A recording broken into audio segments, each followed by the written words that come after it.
Four hunches come to mind as to why Chicago lost the Tatsuya Imai sweepstakes, and two of them, you can't blame the White Sox.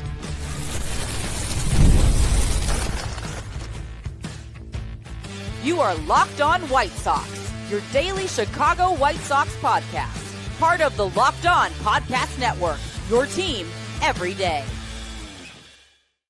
Hello, I'm Todd Welter. Welcome to Locked On White Sox, part of the Locked On Podcast Network, now the #1 sports podcast network. I'm a lifelong Sox fan. I've been podcasting here for over a year and a half and covering the team well before then. And also I've covered Major League Baseball for outlets such as the Associated Press. And on today's show, I'll get to a fan poll Friday that shows that there was hope among the fan base that the White Sox could pull off signing Tatsuya Imai after I discuss a suggestion that the A's should trade for Jordan Leasure and how it actually has me torn. But first, I got 4 gut feelings as to why the White Sox lost the Imai sweepstakes. Today's episode is brought to you by FanDuel. If you want to be right in the middle of the action this season, visit FanDuel.com and place your NFL live bets all season long. So Tatsuya Imai is signing with the Houston Astros. I'm not shocked, nor am I not disappointed that the White Sox did not pull off another free agent coup. Surprisingly, signing Munetaka Murakami turned out to be the exception, not changing of the rule that the White Sox never win free agent sweepstakes. But hey, at least the team did not commit organizational negligence by not entering the race at all, because all he was going to do is cost money on a short-term deal. So why not get in on the action?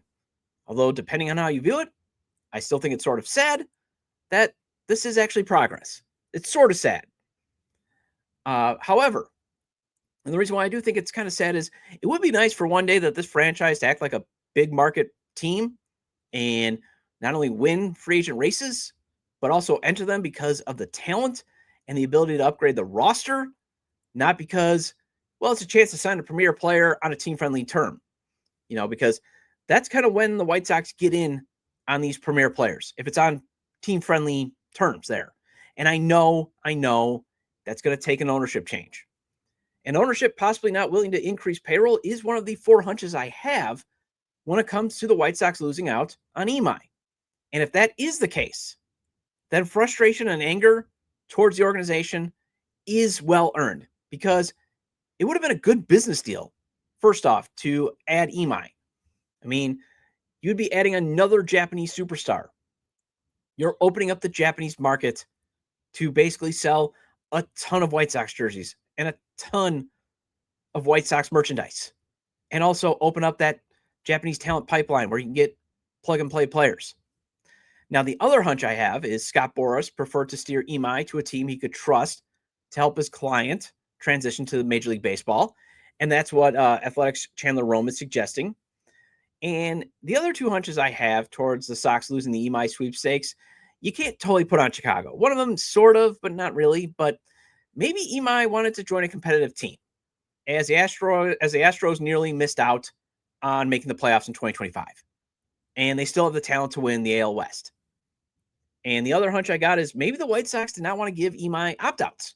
And to me, that actually does make sense for Chicago, since you probably want him around, even if it's on a short-term deal.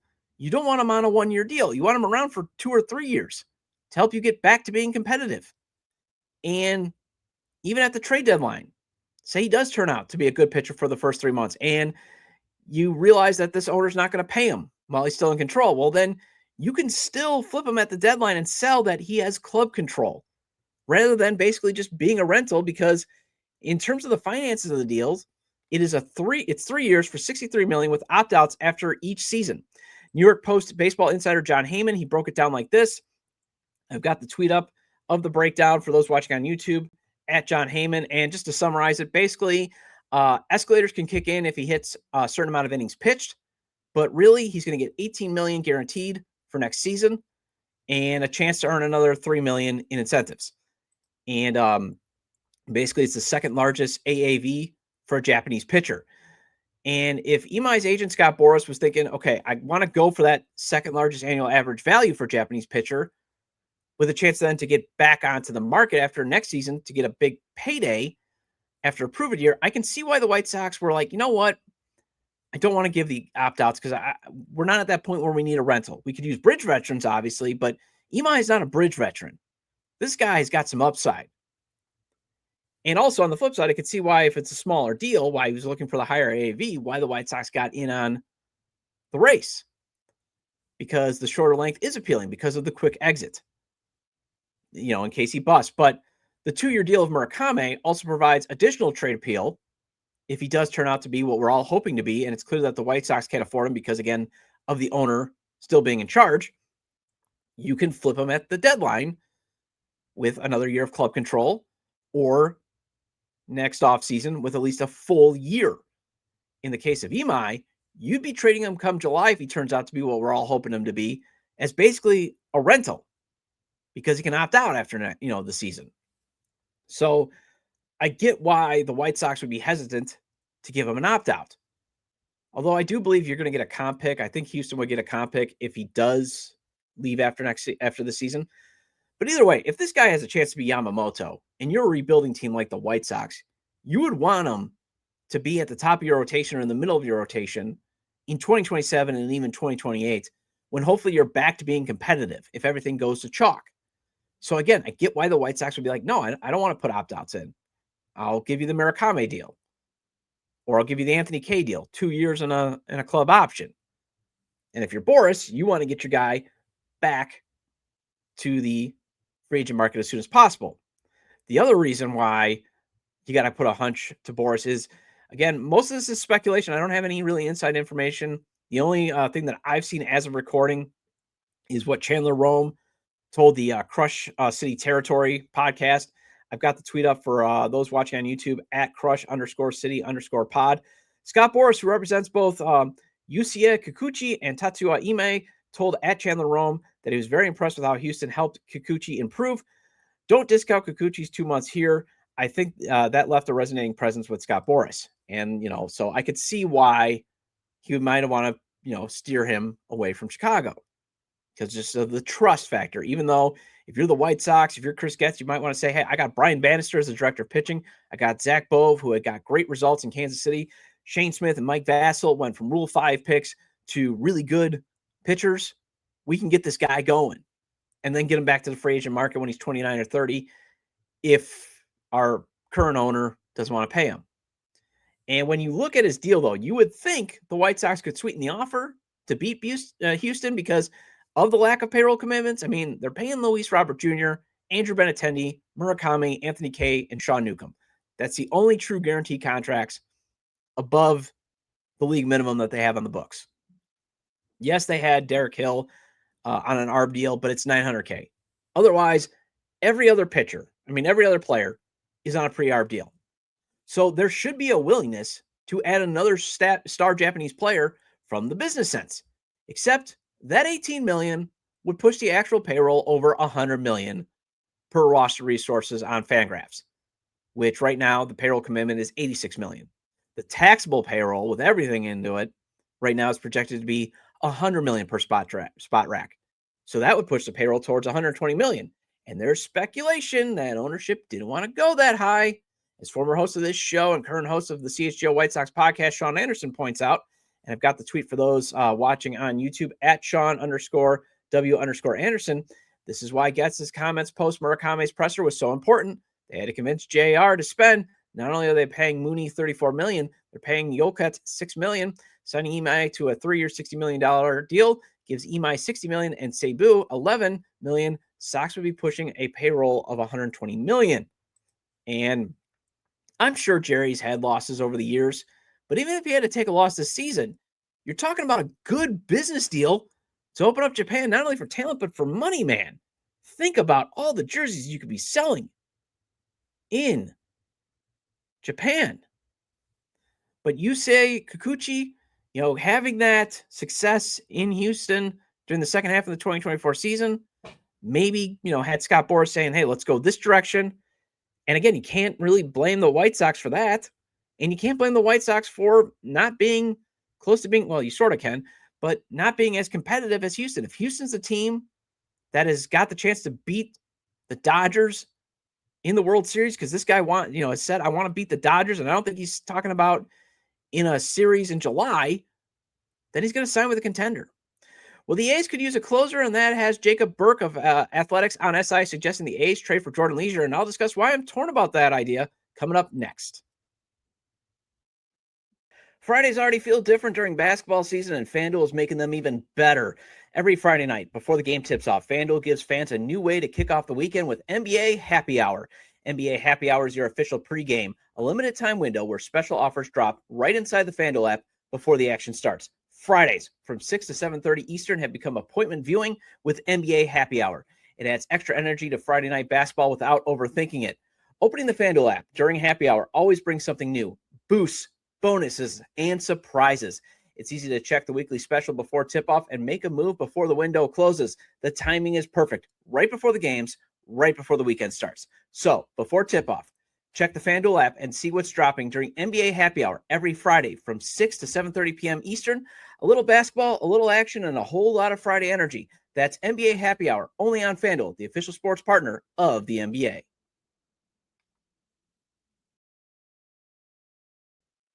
Thank you for making Locked On White Sox your first listen of the day, and thank you for making Locked On the #1 sports podcast network.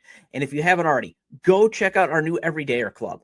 Access to an ad-free audio feed of Locked On White Sox compatible with Apple Podcasts, Spotify, and every other major podcast app. You'll get an invite to the members-only Locked On Everydayer Club Discord server, which includes a group chat just for listeners of this show. And I'm in the chat talking baseball, and I would love to talk White Sox baseball with you, as I'm always up for chatting Southside baseball. So go to lockedonwhitesox.supercast.com or tap the link in the show notes to learn more.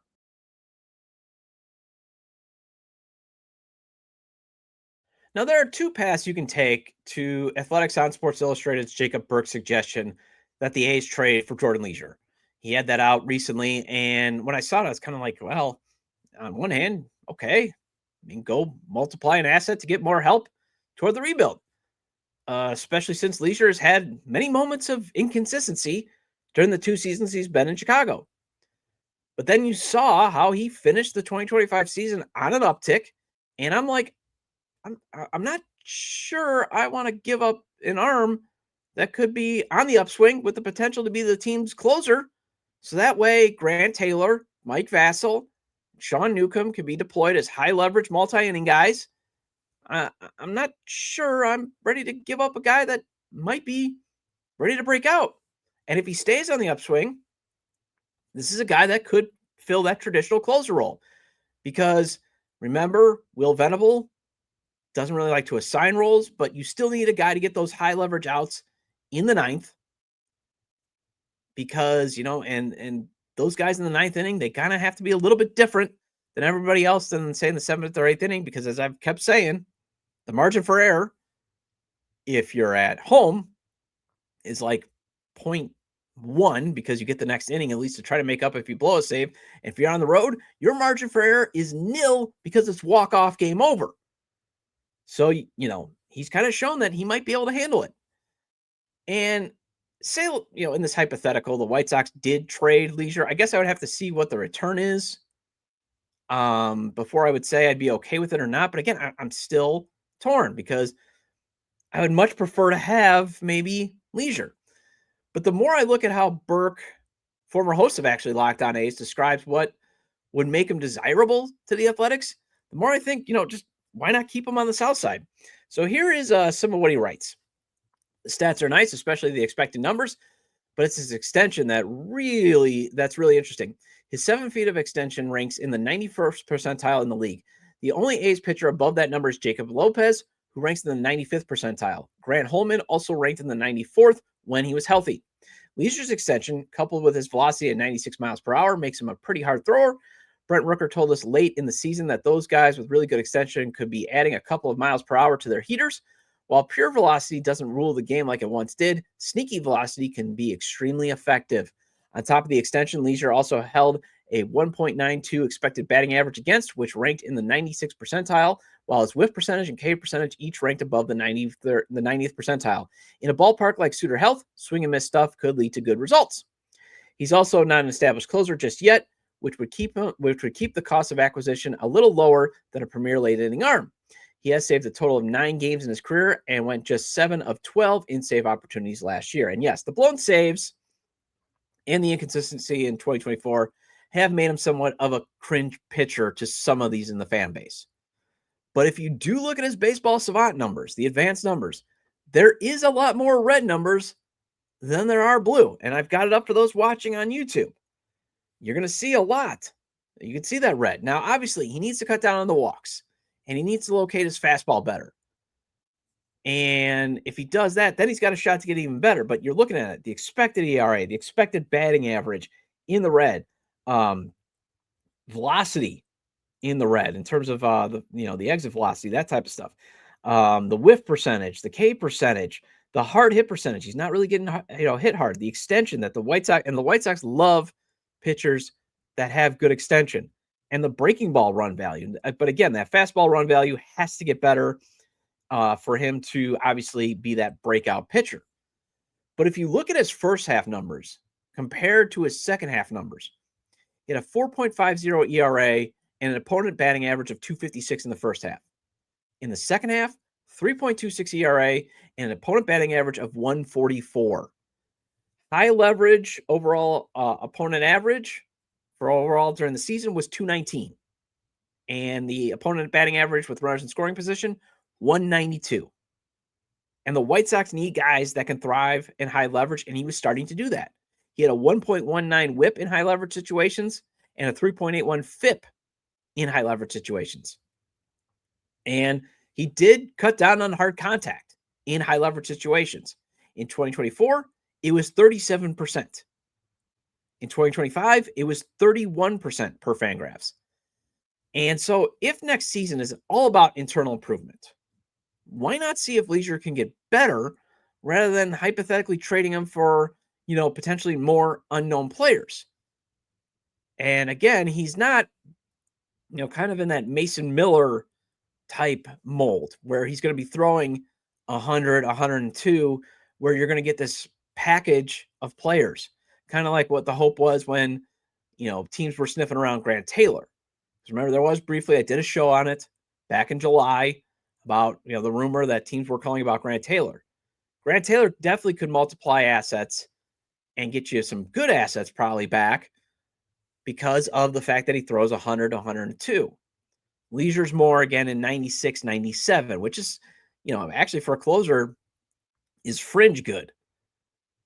But if he can maybe get a few more ticks, and again, the extension to get the ball obviously out of his hand a little bit longer out, so that way it gets to the plate a little bit faster to throw off the timing, you could think about him helping out long term. But since the velocity is just not where like Taylor is, or again, what the A's gave up for Mason Miller, I don't think you're going to be getting this huge package of players that you could move forward with. You might get and then a couple lotteries. But when you look at what Leasure could potentially help you with, I think it's better off to just keep them rather than try to multiply them into more prospects. So I think I just talked myself into keeping the Leasure. Well, I ran a fan poll with results showing the majority of you had hoped the White Sox could sign Tatsuya Imai. And I also asked you what your feelings were after the team didn't sign him. So let's discuss that next.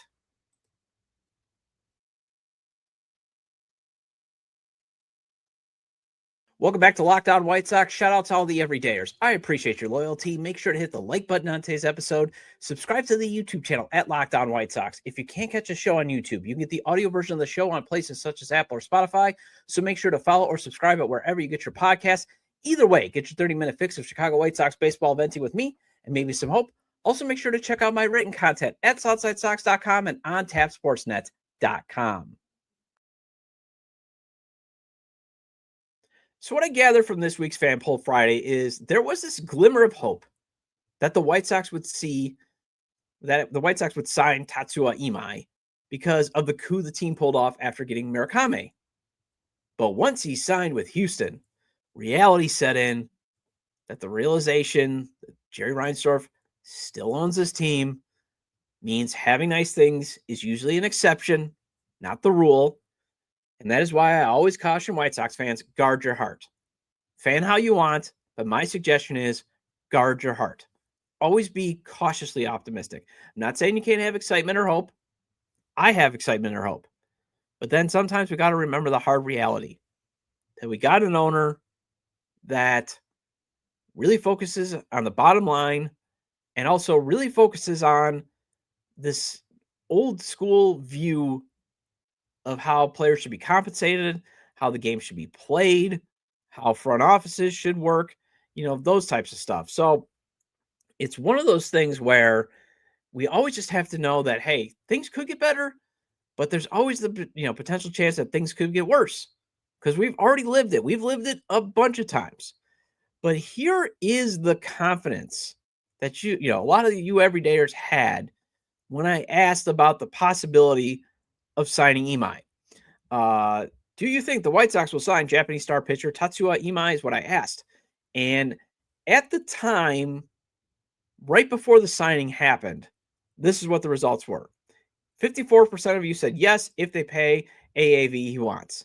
46% of you said no, Scott Boras will get him paid. Now, if you go to this page right now on the YouTube community page, you'll see 51-49, but about 15 more votes came in after the signing was happening. So that's going to knock it down. But the majority of this poll believed that the White Sox had a shot, that they could pull off another free agent coup. And I get the belief because the team had just done it. And you had Yahoo Japan saying the White Sox were strong contenders. But the difference is with Murakami and Imai was, first of all, Scott Boras represents Imai. Once the report started to trickle out that Mooney or Mune, one of the two ways, there's two ways you could pronounce his nickname that Chuck Garfien found out on the White Sox Baseball Talk podcast, which I suggest you listen to. But once the report started to trickle in on Mune, other national insiders and local insiders started to pick up that this was going to happen. With Imai, you had MLB.com's Mark Feinsad basically following up as saying it's a long shot. And you had no other local reporting saying the White Sox had a good chance, saying that, hey, this is picking up steam. They're in the mix. They're in the hunt. This was a Yahoo Japan report. And then, yes, you had Mark Feinsad from MLB.com saying, yeah, they're in the race. They're in the mix, but it's probably not going to happen. And then when it comes to gauging your feelings of coming up short, I asked you this, and YouTubers or everydayers answered on the YouTube page at Lockdown White Sox. I asked, are you disappointed the White Sox did not sign Japanese star pitcher Tatsuya Imai? 43% said yes, thought Getz could get it done again. 57% said no, Jerry won't increase payroll. And I'll say this, if the White Sox could have cleared off Andrew Benintendi or Luis Robert Jr.'s salary off the books, I got this, again, another hunch, just, connecting the dots. I think Getz and Brooks Boyer could have convinced Jerry to offer more to make Scott Boras go, okay, I'll go with the no opt-outs. I'll go with maybe a 2-year and an option or just a 2-year deal. We'll get back into free agency at 29 or 30. Because remember, pitchers still get paid when they get back into free agency at 30. I mean, Dylan Cease just made a boatload of money. Ian Snell, he got paid.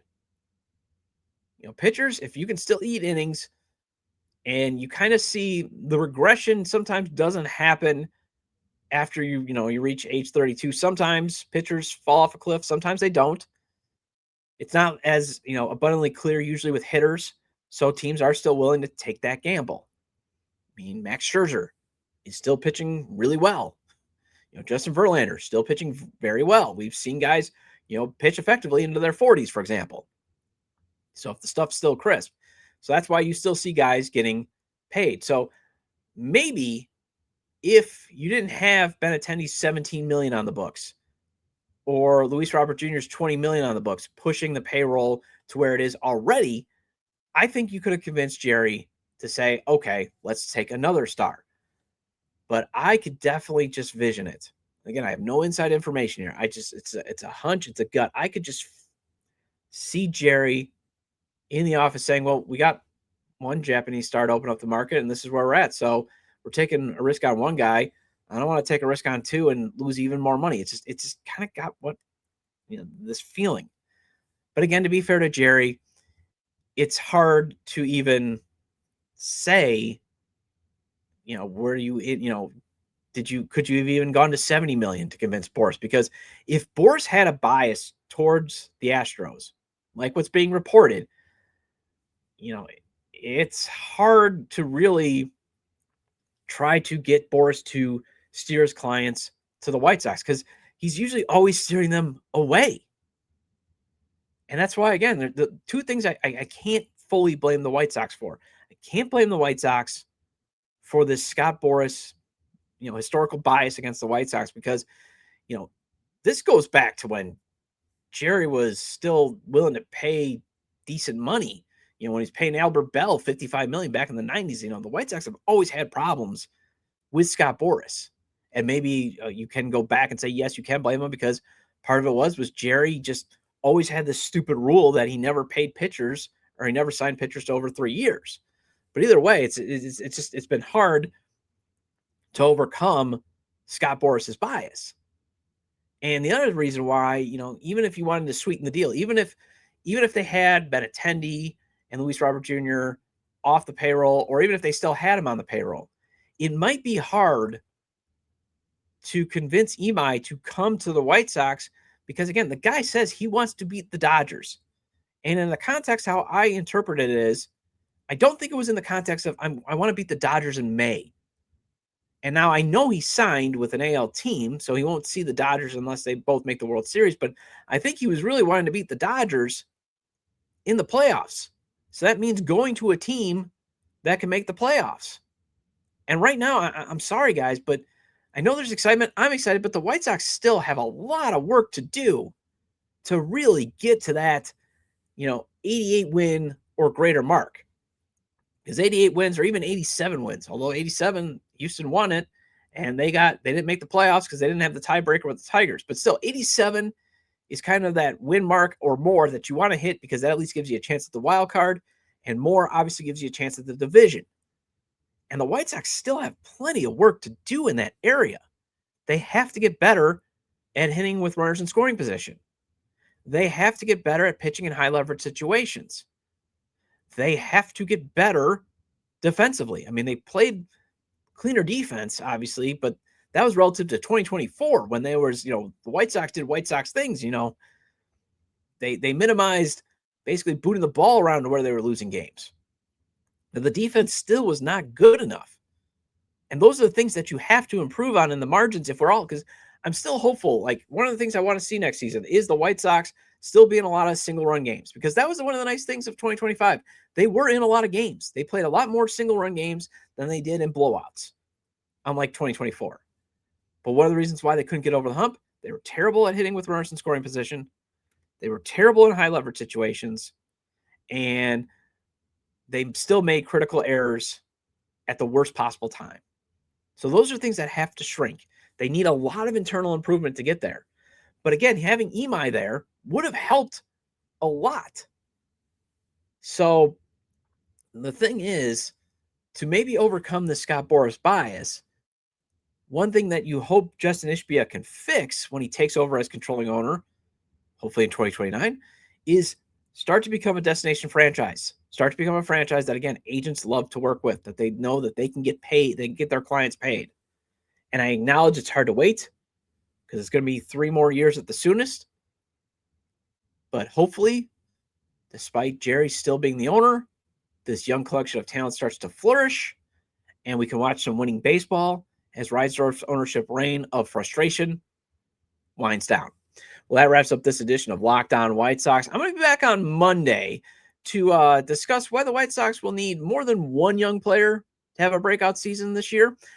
Hope you have a great day, and I'm going to hope that you have a good weekend. Make sure to subscribe to the YouTube channel at Locked On White Sox. If you can't catch the show on YouTube, make sure to follow, subscribe, and wherever you get your audio podcasts, you get all the latest episodes as we're on platforms such as Apple or Spotify. You can follow the show on X, formerly Twitter, at Locked On Sox or at Todd J. Dub. Also follow the show on TikTok at Locked On White Sox. You can also email me your questions or comments to lockedonwhitesox@gmail.com. And if you've never missed an episode, the Everydayer Club is built for you. Get Locked On White Sox ad-free, plus a members-only Discord access, and so much more. Head to lockedonwhitesox.supercast.com to join the club. For those of you on video, we send you to the first ever 24/7 National Locked On Podcast Network YouTube channel.